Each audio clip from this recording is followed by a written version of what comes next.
Good evening! Hi, I'm Verna. And I'm Tracy And welcome to Bonfire Night. So muli, wini-welcome po namin lahat ng mga pastor, mga primary leaders, mga disciples, mga magulang, and kung first time mo dito, welcome sa Bonfire Night. Wini-welcome din po namin ang aming mga ka-Bonfire Night na nanonood sa iba't ibang bansa. So bago tayo magsimula, panoorin muna natin ang Bonfire Things to Remember.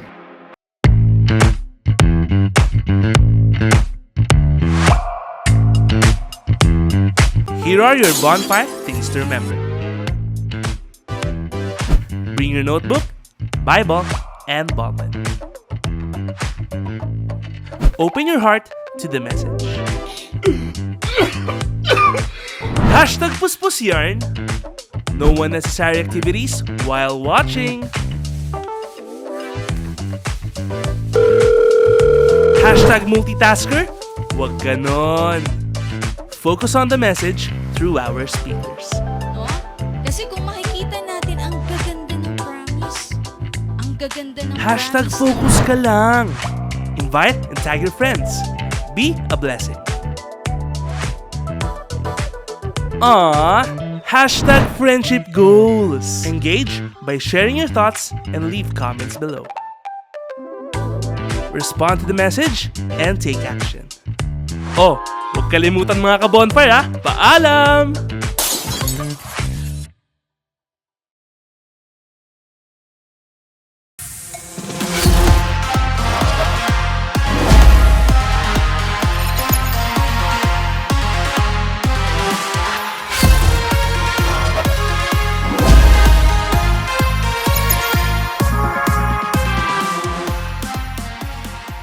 So praise God sa ating Bonfire Things to Remember sa tayong mga ka-bonfire. Habang nanonood po tayo ng ating live, huwag natin kalimutan na mag-engage. Itag natin yung ating mga disciples, leaders, and especially yung ating mga invite. So habang ongoing po yung ating gawain, make sure po natin na hindi lang tayo nanonood but active din tayo sa ating comment section.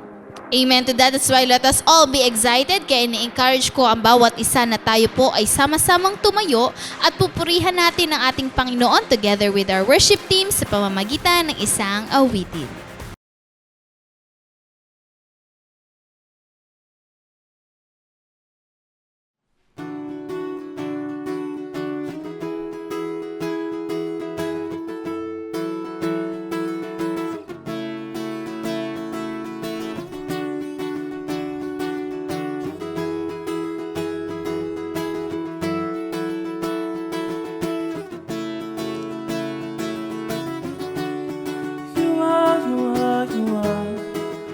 You are the highest priority. You are the most important thing to me. And nothing else compares, no one else is even on your level. You are all in all, Jesus, you are all that matters now. Whoa. Jesus is the key, the only one for me. High and lifted up, the Son of God. Oh, Jesus is the key, with all authority,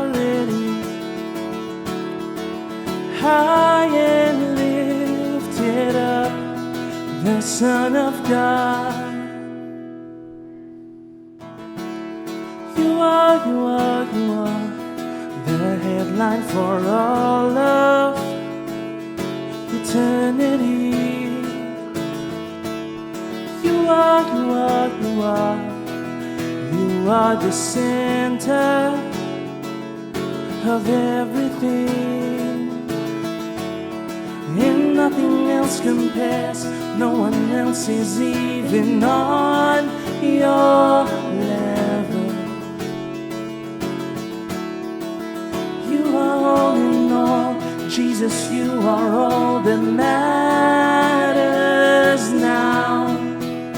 Whoa, Jesus is the key.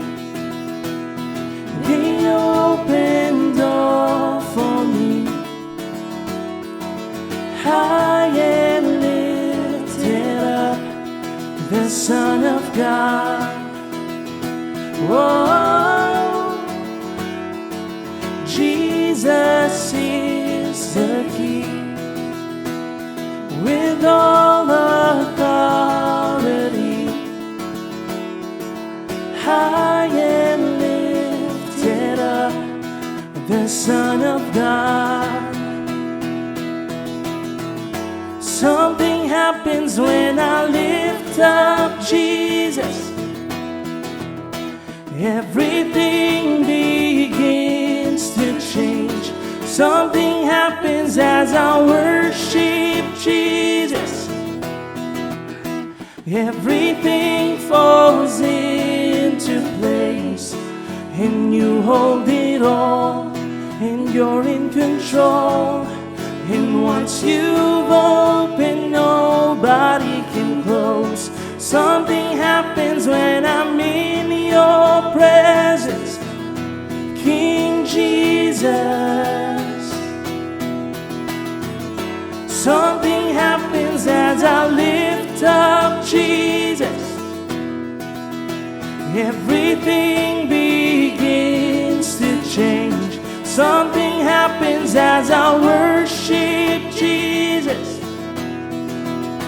Everything falls into place, and you hold it all, and you're in control. And what you open, nobody can close. Something happens when I'm in your presence, King Jesus. Whoa, Jesus is the key, the final word for me. High and lifted up, the Son of God. Whoa, Jesus is the key. With all authority, high and lifted up, the Son of God.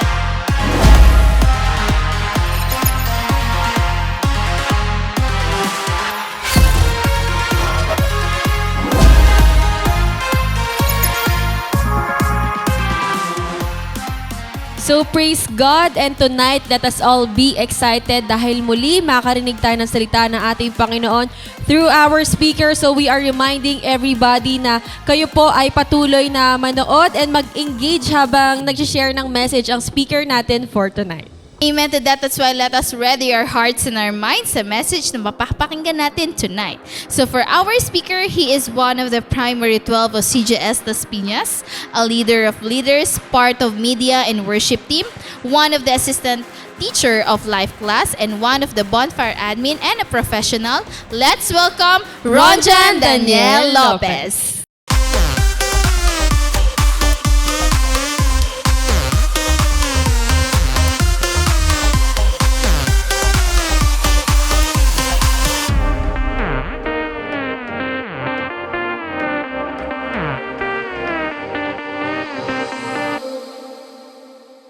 So good evening po sa lahat ng mga ka-bonfire night natin na nakasubaybay ngayon. So, welcome po lahat ng mga nanonood ngayong gabi, especially to our pastors, mga primary leaders and cell leaders.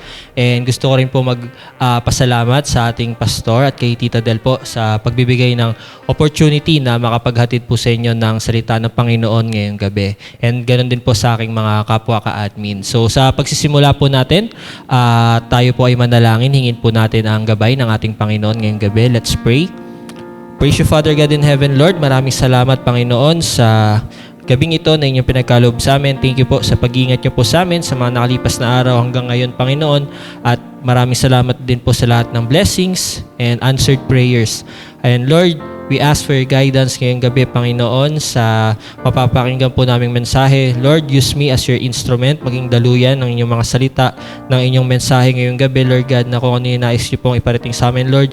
Use me as your instrument. Guide me, Lord God. Guide me, Holy Spirit. At patuloy na may pahayag ko, Panginoon, ng buong katotohanan, buong linaw, Panginoon, ng inyong mga salita, ang inyong mensahe sa amin ngayong gabi, Lord God. At sa buong gawain namin, mula simula hanggang sa matapos, ikaw lamang ang mapaburihan, Panginoong Jesus. Wala nang iba pa. Lahat ng ito amin dinadalangin sa pangalan ni Jesus. Amen. Okay, so good evening po ulit sa lahat ng mga ka-bonfire night natin. So yung message po na nais ko pong ibahagi sa inyo, matatagpuan po siya sa Matthew 7, 21 to 23, so NIV version. So samahan niyo po akong basahin. Ang sinasabi po sa Matthew chapter 7, 21 to 23. So sabi po dito, "Not everyone who says to me, 'Lord, Lord,' will enter the kingdom of heaven, but only he who does the will of my Father who is in heaven. Many will say to me on that day, 'Lord, Lord, did we not prophesy in your name, and in your name drive out demons and perform many miracles?' And last verse 23, "Then I will tell them plainly, I never knew you. Away from me, you evildoer."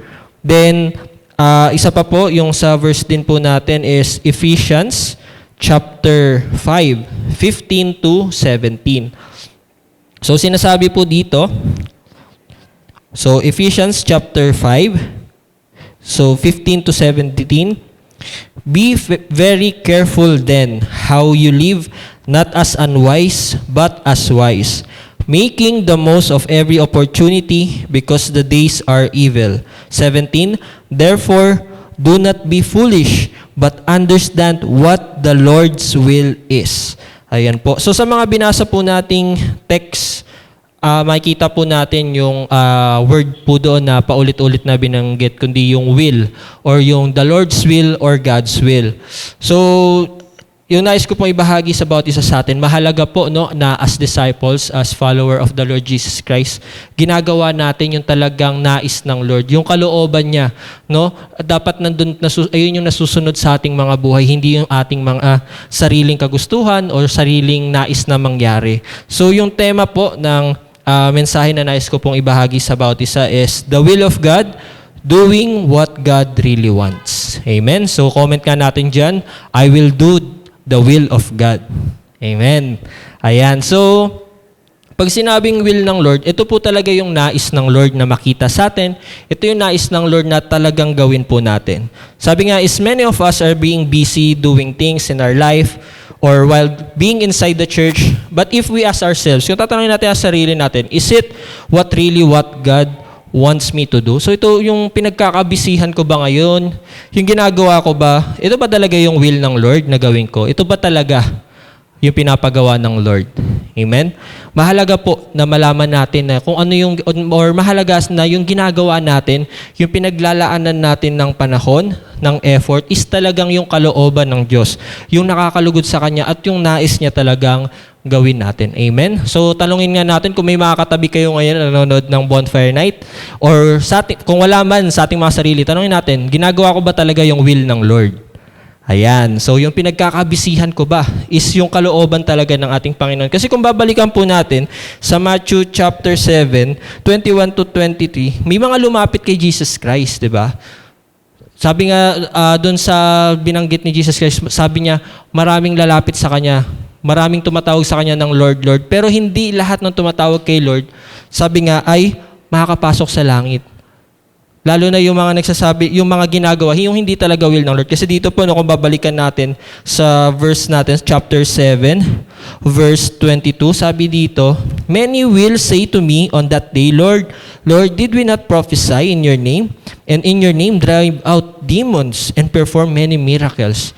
So makita natin kahit ano palang pagpapalayas ng demonyo, pagpoprophesy, or pagpe-perform ng miracle, ngunit hindi naman yun yung kalooban ng Lord, all is in vain. Kaya mahalaga po na talagang gawin natin yung pinapagawa ng Lord. Yung sinabi niya nga sa verse 21, diba? Sabi niya nga, "Not everyone who says to me, Lord, Lord, will enter the kingdom of heaven, but only," sino po yun? "But only he who does the will of my Father who is in heaven." Amen? Kaya talagang magkaroon po tayo ng self-evaluation. Ito bang ginagawa ko? Ito pang pinagkakaabalahan ko? Ito ba talaga yung will ng Lord? Amen? So, yun po. And sabi nga po, wag nating hayaan yung mga sarili natin na magpaka-busy sa mga bagay na hahantong naman sa wala bandang huli. Di ba ito yung mga nabanggit nga po doon sa sinabi ni Jesus Christ sa huling panahon, nagpaka-busy sa pag-cast out ng demons, pagka-busy sa pagpo-prophesy or sa pagpa-perform ng miracle, pero hindi talaga nila na tumbok yung pinaka-will ng Lord. Pero ang saklap, no, sasabihin ni Lord, sobrang nagpaka-busy ka sa ganito, sa ganyan, nasa loob ng church. Pero sabi ni Lord, "I never knew you. Away from me, you evildoers." Kaya maganda, mahalaga po masigurado natin na talagang gawin natin yung tututukan natin yung will talaga ng Lord. Amen? Yun po.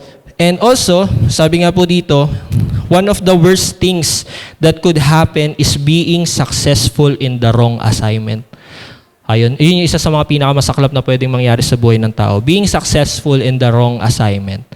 Okay, so sabihin mo yun, hindi mangyayari sa akin yan. Ayan, kasi ngayon malalaman natin ano ba talaga yung will ng Lord sa akin. Kasi di ba ang saklap nun, halimbawa, paano ba yung sinasabi dito na being successful in the wrong assignment? Halimbawa na lang sa mga military, no? Kunwari, ang pinapa-raid sa kanila ng general nila, kunwari sa i-raid nyo yung kunwari Las Piñas, halimbawa lang, Las Piñas, nasakop na yan ng mga terorista. Tapos yung mga army, parang nagkamali sila, kala nila Las Piñas yung na-raid nila, yung napasabog nila, yung pala Muntinlupa, nadama yung mga inosenteng tao. So, successful in the wrong assignment. So, wala, in vain, tapos may mga nadamay pa, di ba? O kaya sa work, di ba? Halimbawa, pinapa-deposit ka ng pera sa gantong account. Successful mong na-deposit ka, so maling account. Di ba? So, all is in vain, or talagang in the end, tayo pa yung parang tayo pa yung lugi or talo dahil mali nga yung naging yung ginawa natin o yung pinagkabisihan po natin. Kaya mahalaga po malaman natin what is the will of God, 'di ba? Yung magawa talaga natin yung doing what God really wants. So ano nga po ba 'yon? Number 1, not just hearing the word but putting it into practice. Amen? So, pag sinabi pong hearing the word, ibig sabihin hindi lang natin pinapakinggan, hindi lang natin binabasa, hindi lang natin minimeditate. Ang mahalaga sa salita ng Diyos, ina-apply po natin. Basahin po natin yan. So, katabi lang po ng main text natin, no? Matthew 7:24 to 27. Sabi po dito, "Therefore, everyone who hears the word of mine and puts them into practice is like a wise man who built his house on the rock. The rain came down, the streams rose, and the winds blew and beat against the house. Yet it did not fall, because it had its foundation on the rock. But everyone who hears this word of mine and does not put into practice is like a foolish man who built his house on sand. The rain came down, the streams rose, and the wind blew and beat against the house, and it fell with a great crash." Mismong ang Panginoon po ang nagsabi, no? In a parable talaga, or in a illustration. Ang gusto ng Lord, we not just hearing His word, but putting it into practice. Amen?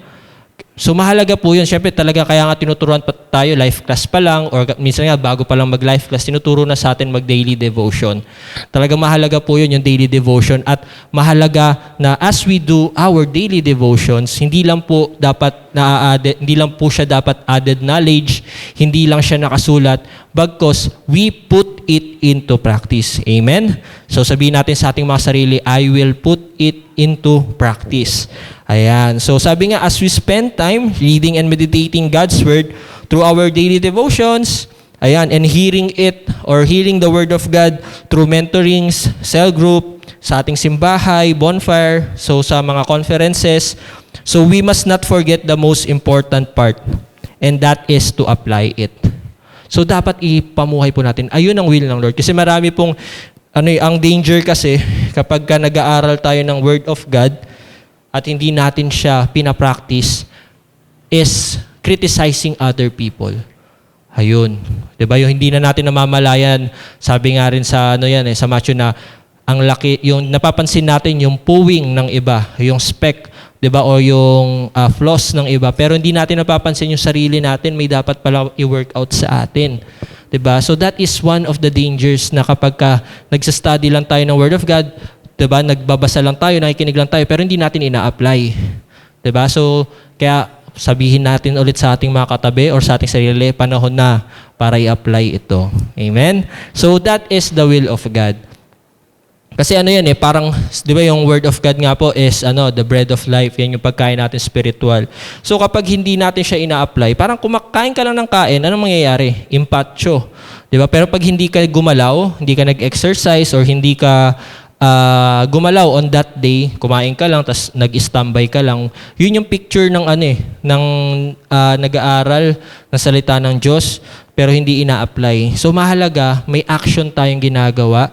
We apply, we put it into practice yung salita ng Panginoon para talagang magkakos siya ng maturity, ng growth sa ating mga buhay. Amen? So sabi nga, do not let the Word of God to be just learnings, but to be our principle on how we live. So wag lang manatiling learnings yung mga salita ng Diyos. Ay, natutunan ko, ganyan. So mahalaga, ina-apply natin.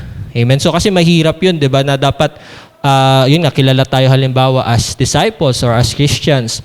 Tapos pagdating sa school, halimbawa, ibang Daniel na kapag dating sa school, yung bully. Di ba? Pag sa church, ang bait. Tapos pagdating sa school, bully pala. Tapos nangongopya. Tapos nagsisinungaling, palaban sa teacher. Or kaya pag sa work, di ba, halimbawa ko na lang, kunwari, gamitin ko na lang yung pangalan ko. Halimbawa, si Daniel sa church, mabait, masunurin. Tapos nung nasa work na, pasaway sa work. Ayan, 'di ba? Parang sabihin nating laging absent ng walang paalam. O 'di ba? So, hindi siya magandang practice or hindi siya magandang tignan as disciples. Hindi siya will ng Lord. Hindi will ng Lord na aralin lang natin, basahin lang natin, pakinggan lang natin sa salita ng Diyos. Not just hearing the word but applying it, putting it into practice. 'Di ba? Kaya nga po mahalaga yung pinapagawa sa atin, yung bawat gawain, meron tayong takeaways. Amen ba doon? Kasi pag may takeaways ka, yung may natutunan ka. At pag may natutunan ka, may dapat kang i-apply. 'Di ba? Dapat yung takeaways natin. Una, alam mo may dalawang meaning yung takeaways. Una, takeaway is you take parang mayroon kang takeaway na wisdom from the message or word of God that you've heard at i-apply mo siya sa buhay mo. Tapos pag yung takeaway na yun, dapat may iti-take away ka din sa buhay mo. Kung ano man yung nagko-contradict doon sa naging learnings mo. Halimbawa, natutunan ko ganito, dapat pala mamuhay ako with holiness, 'di ba? Mamuhay ako with righteousness. So ayun yung take away mo from the word of God that you will apply it. And sa buhay naman natin, aalisin, 'di ba? Put away those things naman na hindi nakakalugod sa ating Panginoon. Amen. So may isa pa po akong verse na gustong bahagi sa atin. So yung sinasabi sa 1 Thessalonians chapter 4 verses 3 to 5. Sabi po dito, ito pa yung will ng Lord sa atin, na patunay din na will ng Lord na not just to hear His word but to apply it or put it into practice It is God's will that you should be sanctified, that you should avoid sexual immorality, that each of you should learn to control his own body in a way that is holy and honorable, not in passionate lust like the heathen who do not know God. Okay? So yun, paalala po sa atin, will ng Lord na tayo ay maging sanctified. At ano ba yung nakakapag-sanctify sa atin? Siyempre yung work ng Holy Spirit as we dwell in His Word, as we read and meditate the Word of God, and most importantly, as we apply it. Amen? So yun po. So God wants us to be free from any impurities, and ang pagbibigay ng honor kay Lord, hindi lang siya doon sa pagbabasa natin or sa paggawa natin ng mga daily devotions natin, hindi siya doon natatapos. Ang na-honor natin ng Lord as we read and meditate the Word of God, as we do our devotion, and as we apply it. Amen? So, yun po. Okay. So, praise and glory to God with that. So, dako po tayo sa ating second point. So, ano ba yung will ng Lord sa natin? Para sa atin? Number 2, not just producing fruit, but bearing much good fruit. Ayan. Not just producing fruit, but bearing much good fruit. Ayan. So specific. No? Dapat ang fruitfulness kasi specific. Amen? So basahin po natin Matthew 7:18-20. Sabi nga po dito, sa 18-20, a good tree cannot bear bad fruit, and a bad tree cannot bear good fruit. Every tree that does not bear good fruit is cut down and thrown into the fire. Thus, by their fruit, you will recognize them. Ayan. So, ang fruitfulness, ang will ng Lord sa atin, not just to bear fruit, pero in-specify ng Lord. Una, dapat good fruit. At yung pag nag-produce tayo ng good fruit, we bear much good fruit. Amen. Kasi pag sinabing baka fruit, kasi meron palang bad fruit eh. 'Di ba? So ganyan pag nagtatanim or may mga fruit trees na tinatanim, hindi naman lahat ng fruit doon is na inaani ay sinasama para sa production or para ibenta. Syempre, may mga diyan bad fruit na dapat talagang sinisegregate, mga bad fruit na hindi mapapakinabangan. So specific fruitfulness dapat with quality and quantity. Amen? So yun po. So we will bear fruit if we abide in Christ, 'di ba? So tulad nga doon sabi sa point number 1, as we daily meditate and apply the word of God. Kaya kung makikita po natin yung sequence na una yung not just hearing the word, 'di ba, but putting it into practice so that we could bear much good fruit. Kasi hindi tayo makakapamunga ng good fruit at hindi rin tayo makakasagana ng makakapamunga ng masaganang good fruit kung may problem pa po tayo sa ating spiritual life or personal relationship with God na hindi tayo nakakapag-spend time with the Word of God, or sabihin natin, nagkakapag-spend time tayo with the Word of God pero may struggle tayo in applying it. 'Di ba? Kasi yun nga yung danger kapag more on nagigain lang tayo ng knowledge. Kasi magiging stock knowledge lang yung Word of God, doon di natin siya i-apply.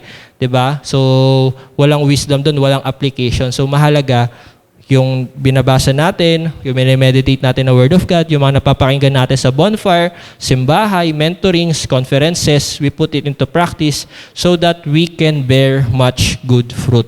Amen? So yun po. Mas matibay, mas quality ang fruit na mapoproduce natin kapag nagsimula sa atin yung pagiging good fruit. Ayan, 'di ba? So yung pagiging good fruit o good tree natin, kasi sabi nga a bad tree cannot bear good fruit, 'di ba? So otherwise ganun din, 'di ba? Yung good fruit di makakapag-produce ng bad or yung good tree hindi makakapag-produce ng bad fruit. Kaya dapat mismo tayo magsimula sa atin yung pagiging good fruit, at magiging good fruit tayo if we do not just hear the word but we put it into practice. Amen. So yun po. Yun ang pangalawang will sa atin ng Lord, not just producing fruit but bearing much good fruit. Okay? So ang gusto ng Lord na fruit, mabuting bunga. Pangalawa, masagana, 'di 'Di ba? Masaganang bunga marami. Kasi we are designed to multiply. Amen? So, kasi mahirap yun. Madami kang naging bunga, bad fruit naman, 'di ba? So, it will not last. Ang gusto ng Lord sa atin, a fruit that will last. So, basahin po natin sa John chapter 15, verses 5, 8, and 16. So, ang sabi po dito, so sa verse 5, I am the vine, you are the branches. If you remain in me, and I in you, you will bear much fruit. Apart from me, you cannot do nothing. And also sa verse 8, this is to my Father's glory that you bear much fruit, showing yourselves to be my disciples. And sa last verse, sa 16, you did not choose me, but I chose you and appointed you so that you might go and bear much fruit, fruit that will last, and so that whatever you ask in my name, the Father will give you. Grabe, no? Namunga ka na ng sagana, may bonus pa ang Lord. He will answer, 'di ba, our prayers, at ibibigay niya ano man yung i-ask natin in His name. Amen? So makikita natin sa unang supporting verse natin, yung good fruit na nais ng Lord na i-produce natin. And dito naman, as we abide in Christ, we will bear much fruit. Kaya yun yung point number 2 natin. Not just producing fruit, but bearing much good fruit. Amen? So yun. And last, so sa ating point number 3 po is, ito pa yung will ng Lord sa atin. Not desiring our own plans, but fully submitting ourselves to His plan and will for us. Okay? So, not desiring our own plans, but fully submitting ourselves to His plan and will for us. So, yung supporting verse natin, matatagpuan po sa Jeremiah 29:11. So, alam natin, for I know the plans I have for you, declares the Lord, plans to prosper you, not to harm you, plans to give you hope and a future. And also, sinasabi rin po, Proverbs 3:5-6, trust in the Lord with all your heart, lean not on your own understanding. In all your ways, acknowledge Him, or in all your ways, submit to Him, and He will make your paths straight. So bakit ito yung will ng Lord sa atin? Not to desire our own plans, but to fully submit ourselves to His plan and will for us. Dahil marami po, no? Kaya ang dahilan nito, for us not to be swayed by always desiring our own desires, no? And also for us not to be swayed, so always para tayo ay hindi maswayed, always desire for what God wants to happen. Amen. Naisin natin lagi, Lord, ano ba yung gusto mo? No? Ito yung kung ano yung gusto mo, Lord, gusto ko yun po yung matupad sa buhay ko kasi alam ko the best yung plano mo. So, 'di ba? Sinabi nga sa Jeremiah 29:11, and we should trust God that He knows what He is doing, that His plans for us, 'di ba, ay the best. Amen. Sabi nga rin po dito, kasi minsan ito yung nagiging major turning point sa paglilingkod. May mga nasaksihan din ako na parang yun nga, may mga nasaksihan or may mga nalaman na kwento, 'di ba, na may sa haba ng panahon ng paglilingkod sa Lord, dumating yung point na nangyari yung hindi niya inaasahan or nangyari. May gusto siyang mangyari pero hindi inalaw ng Lord na mangyari. Ano nangyari? 'Di ba? Nagtampo kay Lord. Umalis sa church or umalis sa paglilingkod kay Lord kasi parang gusto ipilit yung gusto niya mangyari. Parang ganon. Huwag nating hayaan ang mga sarili natin na ipilit, 'di ba? Huwag nating hayaan yung permissive will ng Lord mangyari na parang may pinipilit tayo na mangyari kasi pag yun ay inalaw ng Lord, 'di ba? Kakapahamak din po natin. Or pag tayo, lagi natin, gusto natin yung desire natin, hindi natin ina-acknowledge or hindi natin kino-consider yung plano ng Diyos para sa ating buhay. Kapag hindi nangyari yung inaasahan natin or pinapag-pray natin na gusto nating mangyari, so maaring magamit ng kaway sa atin na pasukan tayo ng mga wrong thoughts, negative. So, yan pala sa haba ng paglilingkod mo, hiniling mo, siya yung makatuluyan mo, hindi pala. Yari, di ba? Kapag hindi ka matibay-tibay, pagka halimbawa yung inaay mo maging partner, hindi na nakatuluyan. Ano mangyayari nun kapag yung gusto mo talaga, yun yung mangyari at hindi yun yung will ng Lord. So, may mga sa other churches or may mga nalalaman na talagang parang yung iba umaalis ng church, yun yung nagiging para tumitigil na sa paglilingkod kasi yung gusto hindi nakuha.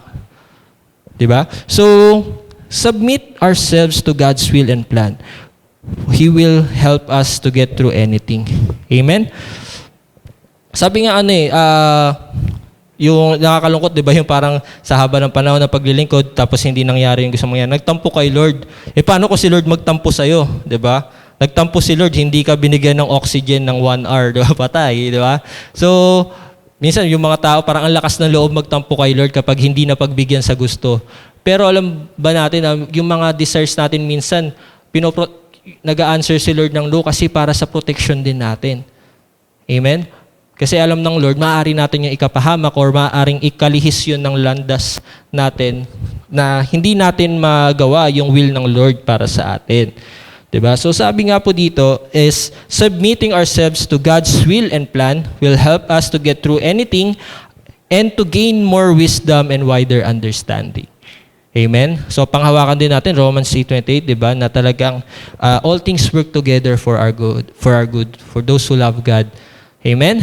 So, yun po. And bago po tayo magtapos, gusto ko pong iwanan sa inyo yung verse na to, Isaiah 55:8-9, para malaman natin bakit ba kailangan nating i-desire yung plano ng Lord. I-submit yung sarili natin sa plano ng Lord at kalooban niya. Kasi sabi nga po dito, Isaiah 55, verse 8-9, "For my thoughts are not your thoughts, neither are your ways my ways, declares the Lord. As the heavens are higher than the earth, so my ways higher than your ways, and my thoughts higher than your thoughts." Amen? So, ganun kalayo, no? Yung kaparaanan ng Lord, yung plano niya, yung will niya para sa atin. Ibig sabihin ng higher, ng higher is being so much better. Amen? So, ang Lord may mas magandang plano. Yung plano natin, kung kukumpara kay Lord, grabe, napakalayo. Mas better yung plano ng Lord. Kung sa monetary is, kung ang plano mo lang ay kumita lang ng ganito, mga 30 to 50K per month, si Lord pala, will niya sa'yo, 1 million per month. Amen? Diba? Walang imposible sa Lord kung yun talaga yung will niya para sa atin. Siyempre, gawin lang natin yung will niya. Diba? Yung kalooban niya, yung nais niyang gawin natin para talagang matupad yung the best plan sa atin ng ating Panginoon. And for us not to be swayed, no? Kasi ano man yung mangyari, magpapatuloy tayo kasi hindi yung gusto natin, yung dinedesire natin, yung gusto ng Lord. Kung masakit man sa atin, Lord, kung ito talaga gusto mo, masakit man, tatanggapin ko kasi alam ko ito yung the best, ito yung para sa ikabubuti ko. In our conclusion, always choose to do what God wants us to do, and we will never go wrong. Always choose to do what God wants us to do, and we will never go wrong. Doing the will of God in our lives is a manifestation of having Christ in us and being secured in Him eternally. Siyempre, ang paggawa ng kalooban ng Lord, it manifests, it shows that we have Christ in our lives. So ito po lahat to manifestation na kapag meron ka talagang Kristo sa puso, totoo mo siyang tinanggap as your Lord and Savior, you will do His will. Amen? Kasi sabi nga dito, yung mga papasok sa langit, yung mga gumagawa ng will ng Lord. Meaning, yung paggawa natin ng kalooban ng Lord, yung not just hearing the word but putting it into practice, not just producing fruit but bearing much good fruit, at yung not desiring our own plans but fully submitting to His plan. Lahat po yan manifestation that we have Christ in our lives and that we are secured in Him. Kasi sabi nga kanina sa verse 21, "Not everyone who says to me, Lord, Lord, will enter the kingdom of heaven, but only he who does the will of my Father who is in heaven." So nawa na-remind po tayo ngayong gabi na wag nating hayaan yung sarili natin magpakabisi sa mga bagay na hindi naman pinapagawa ng Lord. Amen? So, tutukan natin, paglaanan natin ng panahon, yung tunay na pinapagawa sa atin ng Lord that will lead us to Him or that will show that He really is our Lord and Savior. Amen? So samahan niyo po ako sa panalangin. Let's pray. Lord, maraming salamat Panginoon sa gabing ito. Thank you sa mensahe po na inyong pinahayag sa amin ngayong gabi. Help us Lord to do your will, to do what you really want us to do, Panginoon. Help us, Panginoon, na laging i-desire yung nais niyo po, Panginoon. Isabit namin yung aming mga sarili ng buong buo sa inyong plano, sa inyong kalooban, Lord God. At gawin, Panginoon, na hindi lang pakinggan or pag-aralan ng inyong mga salita, kundi i-apply ito, and not just to produce fruit, but to bear much good fruit, all for your glory and purpose as we win souls and make disciples. Kayo po magpala sa lahat ng nakasubaybay ngayong gabi, Panginoon, and to you alone all the glory and praises. In Jesus' name, Amen. So yun lamang po. God bless po sa lahat.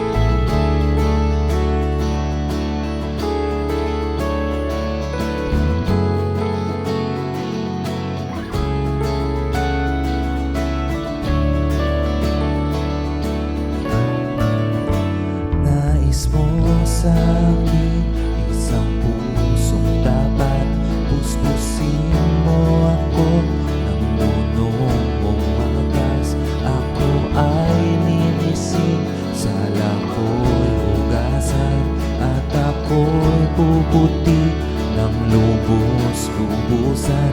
Sa galak at tuwa, ako ay puspusin, butong ng hinay, muli palakasin. Ang kasalanan ko'y iyong patawarin.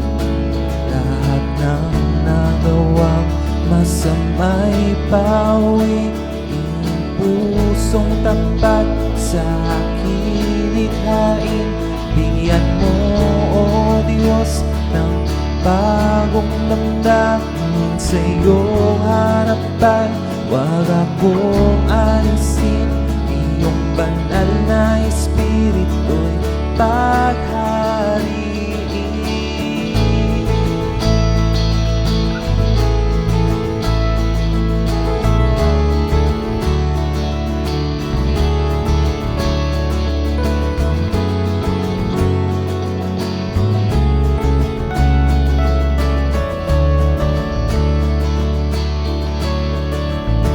Nais mo sa'kin isang pusong tapat, puspusin mo ako ng punong mong wagas. Ako ay linisin, sala ko'y hugasan, at ako'y puputi ng lubos-lubusan. Sa galak at tuwa, ako ay puspusin, butong nahihinay, muling palakasin. Ang kasalanan ko'y iyong patawarin. Lahat ng nagawang masama'y pawiin. Pusong tapat sa aking likhain. Bigyan mo, O Diyos, ng bagong damdamin sa iyong harapan. Huwag akong alisin, iyong banal na espiritu'y paghariin. Pusong tapat sa aking likhain. Bigyan mo, O Diyos, ng bagong damdamin sa iyong harapan. Huwag akong alisin, iyong banal na espiritu'y paghariin.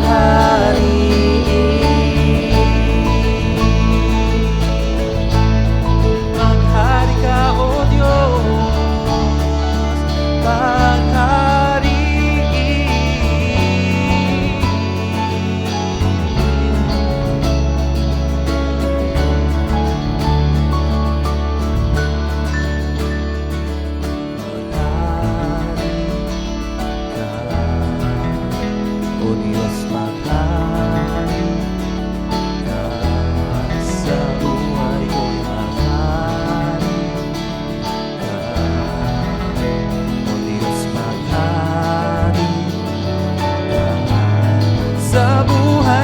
maghari ka. O Diyos, maghari ka. Sa buhay ko'y maghari ka. O Diyos, maghari ka. Isang pusong tapat sa aking likhain. Bigyan mo, O Diyos, ng bagong damdamin sa iyong harapan. Huwag akong alisin iyong banal na Espiritu'y paghariin. Pusong tapat sa aking likhain. Bigyan mo, O Diyos, ng bagong damdamin sa iyong harapan. Huwag akong alisin iyong banal na Espiritu'y paghariin. Maghari ka, O Diyos, maghari ka. Sa buhay ko'y maghari ka. O Diyos, maghari ka. Sa buhay ko'y maghari ka. O Diyos, maghari ka. Sa buhay ko'y maghari ka. O Diyos, maghari ka sa buhay ko.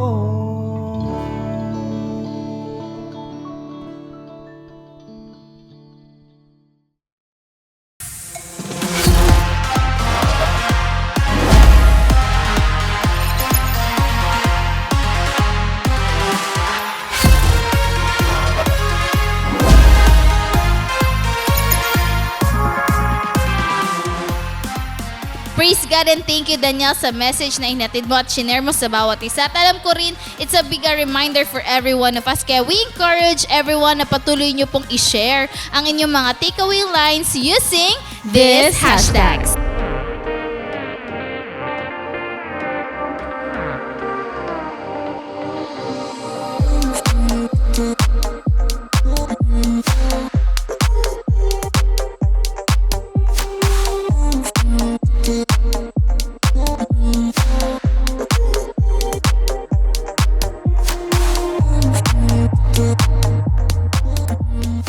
So, praise God and salamat po sa lahat na nakasama namin dito sa Bonfire Night. So, salamat po sa ating mga pastors, mga primary leaders po natin na nagmo-mobilize for Fridays, sa mga disciples, leaders, and sa mga invites po. We pray na maka-involve po kayo sa ating mga online cell group. So, continually, we encourage everybody na patuloy nyo pong supportahan ang ating CJS Philippines Facebook page, ang ating CJS Philippines Bonfire Facebook page, yung ating YouTube channel, TikTok, and Instagram. So, itong mga social media accounts po natin, let us make sure na minamaximize natin ito all for God's glory.